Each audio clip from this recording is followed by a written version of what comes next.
Welcome back to Inverted Aviators RC. Today we are rolling back the years and taking a look at some of the first flights with the planes that we fly today. This one is the Timber X, and here's a picture from when I bought this plane, which was from June 19th, 2023, which is almost 2 years ago when the time of this video being released. But I got it off Facebook Marketplace, which is fun. But I just wanted to look through things that I was doing wrong with this plane when I was flying it. And we're going to start off right away, right as I take off here. We're going to see a pretty brutal stall. Not to spoil things, it takes a second here to get up into the air. But yeah, we do a pretty nice stall here. That's because I didn't really know how to take off that well. Here's what our channel looked like at the time of recording this initial flight. We had 6 subscribers, and I took a screenshot because I was stoked that we're at 6. And so it's fun to see how far our channel has come in 2 years. But again, there was a pretty big stall right out of the beginning because I throttled up, and then I wanted to pitch up, get the nose into the air. And then once I did that, I'm like, oh, I need to throttle back down because I don't want to goose it too much, which then made the nose drop a whole bunch, then shake. And that's going to be a recurring theme here of this flight, is just not knowing how to fly a plane. Because again, this was 2 years ago, which was right as I started flying these RC planes, and it was just trying to figure it out. So on takeoff, especially these tail draggers, you want to get the tail into the air, you want to fly the tail, and then pull the whole plane off the ground instead of just getting the nose straight up and then punching out. And if you do that, use more throttle to get the plane up in the air, not stall. Do not pitch the nose up, then kill the throttle and watch the nose fall down, because you're not going to have a great time.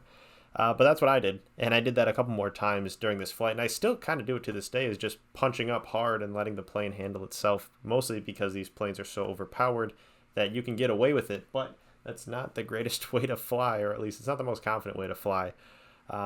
But thankfully this plane is super aerobatic, and during this flight I didn't have the full wing ailerons like I do today. I just had the normal stock 6-channel receiver, and I was loving how aerobatic it was in a little bit. Right now I'm just trying to get my bearings. I do remember from 2 years ago, it was way too windy, or at least it was way too windy in my mind to fly normally, but I really wanted to fly this plane and maiden it, and you can see it was really nice out, but it was windy.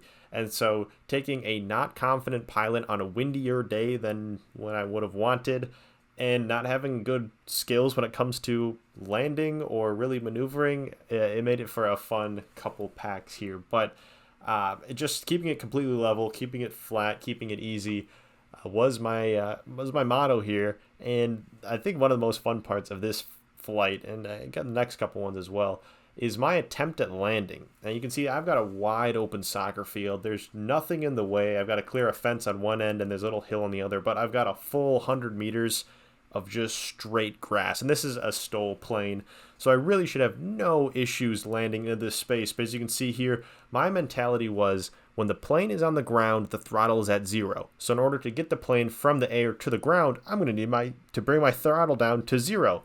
So this whole time I'm reducing throttle, and you can see it stall and the wings just dip and dive, and then I'll throttle back up and catch it, and then I repeat and I repeat and I repeat, and every time I lose a little altitude, and it just is the ugliest landing. But I did it in one piece, and it only took about 110 meters to finally get onto the ground. And then right as I take off again, here's punch up, then reduce the throttle, stall, nose drops, then try to re-catch myself, get up into the air, pull it up.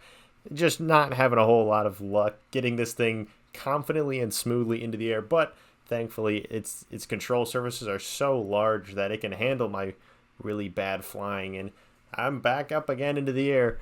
And this is also going to be an ode to the Wolf Whoop WT03 cameras. It's the same one we've been using for literally 2 years. So I guess the same brand. We've had to buy more as the years have gone on, but this is the same exact camera I use to this day. It's really cool. It's $30. It's on Amazon. It's linked in the description. We love it. And so if you're looking for a really, really lightweight camera to add, Wolf Whoop WT03 is the way to go. But back to the flying, we're going to see another landing here, and it's going to be exactly like I just did, believe it or not. I didn't learn everything in that one flight. I have 100 meters of completely open grass, and I'm just going to throttle down and stall. And there's the drop. I'm like, uh-oh, I'm dropping. I should throttle back up. And then you can see the nose point back into the air, and then stall, oop, catch myself, float a little bit, wing drop, and then bring it back down. Just perfect. And so it's just a matter of learning from your mistakes. As you can see, did I learn on this takeoff? We're rolling out, nose up, and then throttle down. Oh, yeah, wing drop. Yeah, no, I didn't learn it all. Um, but that's just part of this fun, part of the hobby is learning how to get better at flying. And I like to think I've somewhat gotten better, at least with this plane, of not stalling it right away. And especially on landings, is using more power to keep more airflow going over the wings to prevent that stalling, to have a more controlled landing. And I think I can now land in less than 100 meters, which I should on a STOL plane like this, but it's just the confidence that comes with repetition and getting used to the plane and really getting a nice feel for it. I don't even remember if I used the knot or like if I was that aerobatic at all with this plane right out of the box. I was more worried about crashing it, which is something you can't think about while flying. You can't be in the air going, oh gosh, I don't want to crash. Oh no, this is going to be so embarrassing. If I do crash, it's a big plane. It's going to be expensive to fix. You've just got to let your training take over in a very a high level way. Just trust yourself on the sticks. Keep power in. Don't power out and just hope that the plane lands itself. You've got to remain confident, remain heavy on the sticks, and just fly the plane. If it crashes, it crashes. There's a quote that I remembered from somebody at the hobby shop right as I was looking at fun planes to try out. He said, the day that you stop crashing is the day that you stop flying. So don't be scared of crashing, because that's part of the hobby. It's part of the fun. I like tinkering. I like fixing things. And if I don't ever crash, I won't ever fix things. So why be afraid of it? But that was for sure not my mentality when I got into this hobby. It was as long as this plane comes home in one piece, I will be happy. And I really, really don't want to crash it. So you can see I'm being very gentle. I'm just kind of slowly floating around. I'm getting used to the area. I'm liking how the camera shows so much of the screen and it transmits really easily.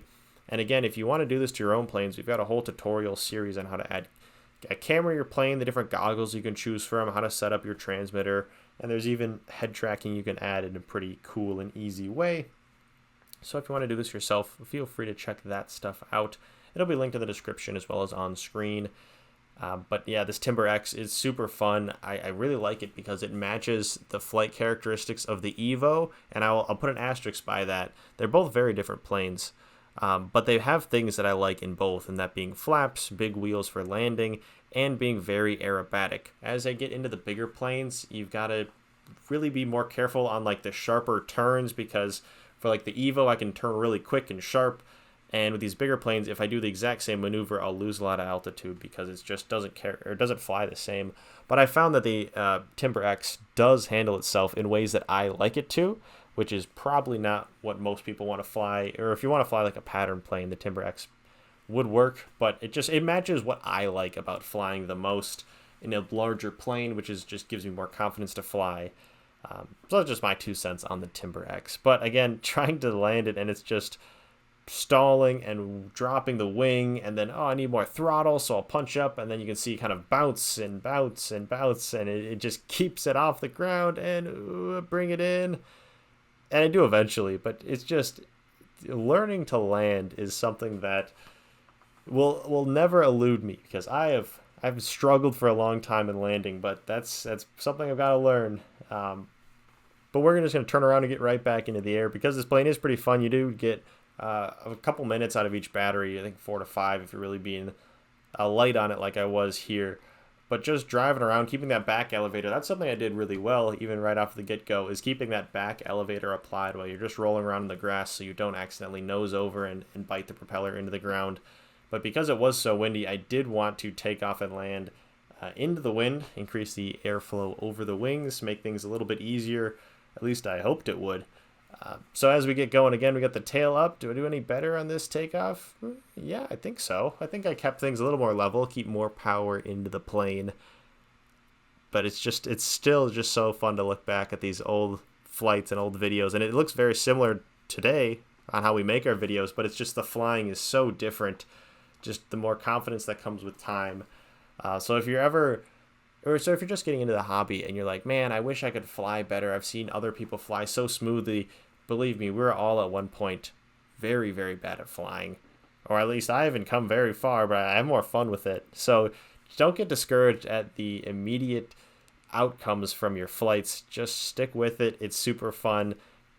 get more flights under your belt, get more landings especially. That's something I need to do still to this day, is just get better at landing. So if you're worried about where your flying is as you're getting into the hobby, just stick it out. It's super fun. I really enjoy it, especially with these bigger planes because they can handle more. You can come in a little bit harder because this Timber X especially has a really nice landing gear. But it's just such a fun hobby, and it's so easy to get discouraged. But just stick it out, weather the storm. It's way too much fun to just not be in it. But even if your landings look a little bit like this, stick it out. But man, what a fun plane. That's going to wrap it up for this video. This has been how not to fly the Timber X, and it's just a good looking back on how we used to fly.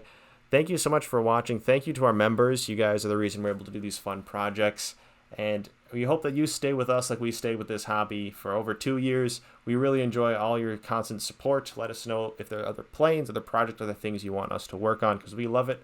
We love this hobby. We can't wait to get right back into it. So this has been Inverted Aviators RC. See you guys next time.